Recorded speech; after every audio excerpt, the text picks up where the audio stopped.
Universe நேயர்களுக்கு எனது அன்பான வணக்கத்தை தெரிவித்துக் கொள்கிறேன் தோழர்களே.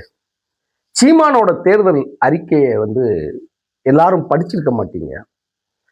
ஆனா அவன் கட்சி ஆரம்பிக்கும் போதே அந்த அஜெண்டா இருக்கும் இல்லையா, கட்சியோட அஜெண்டா, நாங்க எதுக்காக கட்சி ஆரம்பிக்கிறோம் அப்படின்னு சொல்றதுக்கு ஒரு டீட்டெயில் போட்டிருப்பாங்க.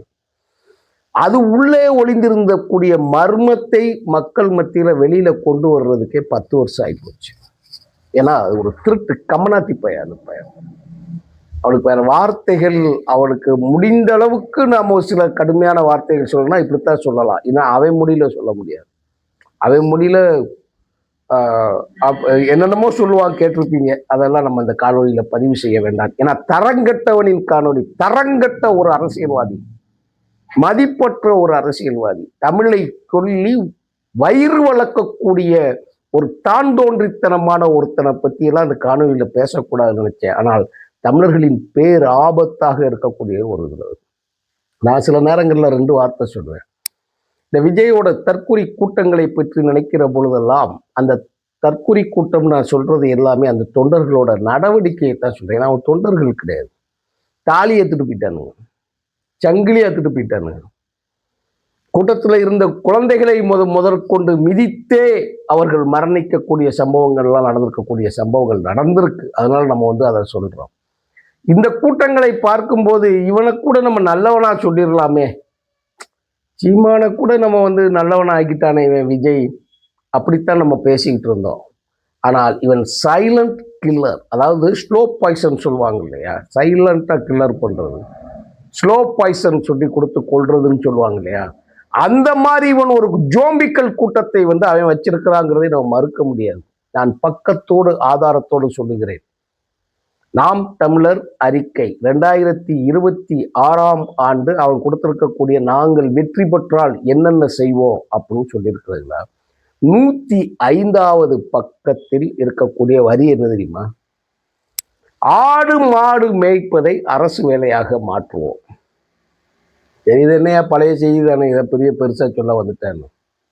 இப்ப அதை தாண்டி வந்துட்டான். என்ன வந்தான் தெரியுமா? கழுதை பன்றி மேய்க்கணும்.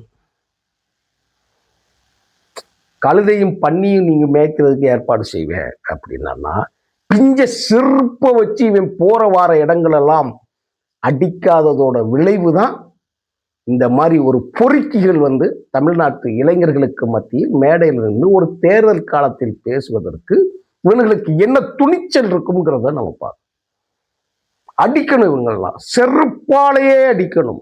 நாம ஆடு மாடு மேய்த்து கொண்டிருந்தவனை எல்லாம் கலெக்டராகவும் ஐபிஎஸ் அதிகாரியாகவும் ஐஏஎஸ் அதிகாரியாகவும் வங்கி ஊழியராகவும் மாற்றி வைத்திருக்கக்கூடிய இந்த நிலத்தில் மீண்டும் இளைஞர்களை ஆடு மாடு மேய்க்க சொல்லக்கூடிய துணிச்சலை நாக்கை செய்யணும். அப்படி இருக்கணும். இதெல்லாம் வேற வார்த்தையெல்லாம் கிடையவே கிடையாது.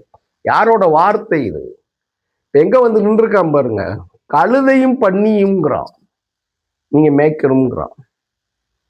அதற்கு உள்ளே இருக்கக்கூடிய நுண்ணரசியலை பேசுவதற்குத்தான் இந்த காணொலி. எல்லாரையும் பேசுறது மாதிரி பேசிட்டு நான் போறதுக்கு இந்த மதிய இலகனோ மதிய யூனிவர்ஸோ இல்லை.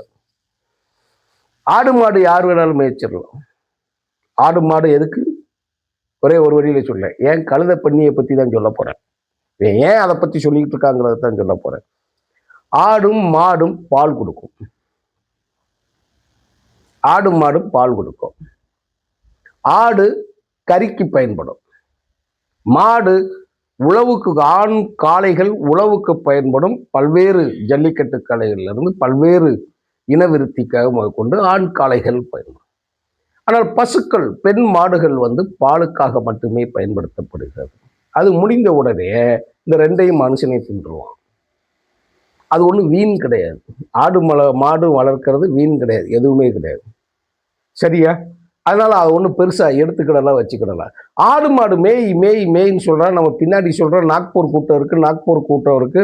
பசுவதை, பசுமாட்டை பாதுகாப்போம். மனுஷனை ரோட்ல விட்டுட்டு பசுமாட்டை ஏசிக்குள்ள வச்சிருக்கிறதும், கோயிலுக்குள்ளேயே நுழைய விடாமல் மனிதனை கோபுரத்தின் பார்வையில் கூட எட்ட நிலத்தில் இருக்கக்கூடிய மனிதர்களை வாழ வைத்து விட்டு பசுக்களுக்கு கோசாலை அப்படிங்கிற ஒன்று அமைத்து,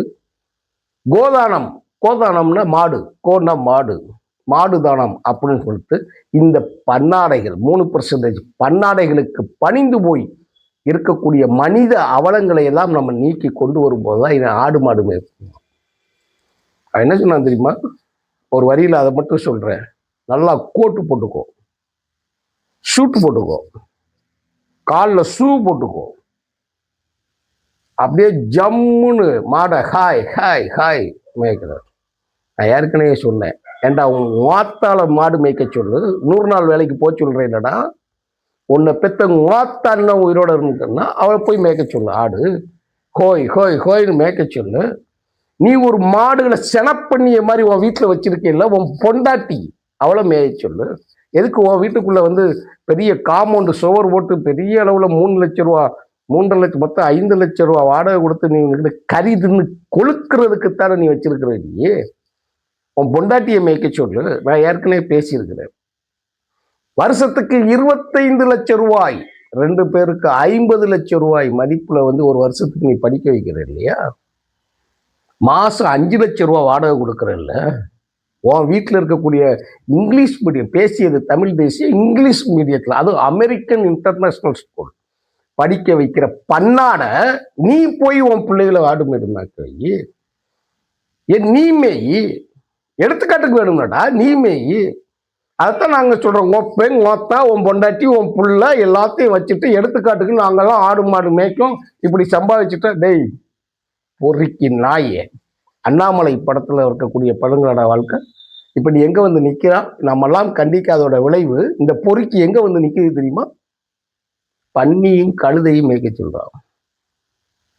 எங்க நான் பேசுகிறத இன்னும் தெரியாத தோழர்கள் இருப்பீங்க. தேர்தல் அறிக்கையில் கொடுத்துருக்கான், பொதுக்கூட்டத்தில் பேசியிருக்கான். அதனால தான் இந்த ஒரு தரங்கட்ட நாயை தான் நம்ம பேசக்கூடிய ஒரு நூல் இருக்குது. இந்த நாய் பேசிட்டு நாக்கு அறுத்துடணும். நம்மெல்லாம் இந்த நாய் பேசலாம் பேசணும். சுப்ரீம் கோர்ட்டில் ஒரு பெண்ணை மானவங்கப்படுத்த மன்னிப்பு கேட்ட பரதேசி நாய் இந்த நாய். மனுஷன் இனமே கிடையாது. அதுக்கு அவன் பேசின விஜயலட்சுமி அந்த பிள்ளை பேசினதுக்கு வந்து அதுக்கு பதில் சொல்றதுக்கு என்ன நான் சொன்னா பார்த்தி இல்லையா? என்னமோ குச்சி கட்டி உள்ள வச்சிருக்க பொண்ணை தூக்கி கொண்டு போய் கற்பழிச்சு விட்ட மாதிரி, என்னமோ காலேஜில் படிக்கிற பிள்ளைய பள்ளிக்கூடத்துக்கு போகல நான் தூக்கிட்டு போய் கற்பழிச்சு விட்ட மாதிரி. அதை பின்னாடி இருந்துக்கிட்டு இந்த விஜய்க்கு பேசுறவன் என் புருஷனை விட எனக்கு விஜய் பிடிக்குன்னு சிரிக்கிறதோ, இந்த பொறுக்கிக்கு பின்னாடி 2 பொம்பளைகள் நின்று கைதட்டுற பிள்ளைகள் இருக்கு இல்லையா? இதெல்லாம் பார்த்துக்கிட்டு இருக்கோம் பாருங்க. நந்தா படத்தில் இருக்கிற மாதிரி அறுத்து எரியாத வாசி தான் இந்த மாதிரி எல்லாம் இருக்கு. நம்ம அதான் சொல்றோம். கழுதையும் பன்னியும் மேய்க்கணும்னா கழுதை யாருங்க மேய்ப்பா? இந்த காலத்தில் யாருக்கும் தெரியாத ஒன்று, இந்த தலைமுறைக்கே தெரியாத ஒன்று. கழுதை யார் மேய்ப்பா? வண்ணார்கள் மேய்ப்பா. வண்ணார்ல 3 பிரிவு இருக்கு. புறவ வண்ணா, பாண்டி வண்ணார், ஒரு வண்ணார் இருக்கு. அது வேண்டாம். இன்னைக்கு கழுதை மேய்க்கிற வண்ணாரு தமிழ்நாட்டுக்குள்ள பார்க்க முடியாது. வடநாட்டில் கழுதை கிடக்கும். ஏங்க கேரளா ஆந்திராவில் இருக்குங்க, போடிமெட்டில் கழுதை இருக்கு. நான் ரொம்ப நாள் கழிச்சு நீண்ட ஆண்டுகளுக்கு பிறகு போடியில் வச்சு கழுதை பார்த்தேன். ஏன்னா மலைகளில் பொதி சுமக்கிறதுக்கு எடுத்துட்டு போகும். எங்கள் ஊரில் எப்படி இருக்கும் தெரியுமா? கழுதை யாருன்னா வண்ணார்கள் மேய்ப்பாங்க. அவங்க அழுக்கு துணிகளை பொதி சுமந்து ஆறுகளுக்கு கொண்டு போய் அந்த துணியை வைத்து வெள்ளாவி வச்சு அதுக்கு வந்துட்டு கூலியாக சாப்பாட்டை வாங்கி போய் கொண்டு இருக்கக்கூடிய அவல நிலை தமிழ்நாட்டில் என் காலத்தில் இருந்தது. எங்கள் வீட்டில் நடந்தது. எபவ் 50 வயதை தாண்டியவர்கள், 50 வயதை தொட்டவர்கள் அத்தனை பேரும் தமிழ்நாட்டில் பார்த்திருப்பார்கள். பன்னி யார் மேய்ப்பா? பன்னி இந்த பன்னிப்பைய சீமா பேசுறான் இல்லையா? பன்னி யார் மேய்ச்சா? ஒரு சமுதாயத்திடம் ஒப்படைக்கப்பட்டு இருந்தது. யாருடா அதை மேய்க்க சொன்னா? பன்னி. குறவர்கள், சக்கிலியர்கள் என்பவர்கள். அது என்ன செய்வாங்கன்னா அவங்க தொழில் என்ன தெரியுமா? மலம் அள்ளுவது. பச்சையா சொல்லட்டா வைக்க முடியல, பேண்ட பிய அள்ளுவது.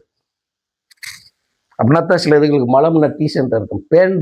என் பேண்ட பிய அள்ளிட்டு போகிறதுக்கு ஒரு ஆள் வச்சிருப்பான். இதுல என்ன தெரியுமா? இந்த தற்குறி நாய் காஞ்சி மடத்துக்கு போயிட்டு வந்திருக்கு. அந்த காஞ்சி மடத்தில் இருக்கக்கூடிய சங்கராச்சாரி என்ன செய்வான் தெரியுமா? அவன் காலையில் வெளிக்கு இருக்கணும்ல, சும்மா தவறா எடுத்துக்கிறாங்க தோழர்களே, உள்ளத்தோட சொல்ற உண்மை அவன் வெளிக்கு இருக்கணும். பேண்ட தின்னதை பேளணும்ல, அந்த நாய் வாழை இலையில தான் பேளும். இது ஒன்றும் புதுசா நினைச்சிடாதீங்க நீங்க. வாழை இலை தலைவாழை வேலை விரிச்சு வைக்கணும். இந்த நாய் வந்து பேழ்றது. அந்த பேண்ட பீயை மலத்தை சூத்துரையும் தொடக்கூடாது. நாங்க உயர்ந்த ஜாதி விளக்க மாத்து ஜாதின்னு பேசிக்கிட்டு இருக்காங்க இல்லையா, பிற்படுத்தப்பட்ட ஒருத்தன் தான் அந்த பேண்ட பீயலும். அந்த இடத்துக்கு தான் இவன் போய் பூஜை செஞ்சுட்டு வந்திருக்கான் போன வாரம். அதுக்குத்தான் அந்த காணொலியை நான் சொல்றேன். மிகவும் வருத்தப்பட்டு நொந்து நூலாகி இதை கேட்பதற்கு நாதி இல்லையே அப்படிங்கிறதுக்கு தான் யாராவது ஒரு 10 பேரோட காதில் விழுந்து அது ஒரு மிகப்பெரிய ஒரு பிரளயமாக அவர்கள் மனதில் மாற்றாதா, இந்த பொறுக்கியை வெளியிட முடியாதா அப்படிங்கிறது தான். வாழை இலையில மனம் கழித்த ஒருவேளை அன்னைக்கு அவன் வாழை இலையில இருக்க அள்ளி போடுறதுக்கு போயிருக்கானோ இல்லை திங்க போயிருக்கானோ அந்த பொறுக்கி நாய். அப்போ அந்த சமுதாய வேலையை பார்த்து கொண்டிருந்தவர்கள், கழுதை மேய்த்தவர்கள், பன்னி மேய்த்தவர்கள், அவர்கள் எல்லாம் அதையே செய்ய வேண்டும். பள்ளிக்கூடத்துக்கு போகக்கூடாது, கோட்டு சூட் படிச்சுட்டியா, கோட்டு சூட்டு போய் பண்ணி கழுதை மேயின்னு. அதனால தான் ஆத்தா அப்பன் பொண்டாட்டி புள்ள நம்ம பேசுறோம்.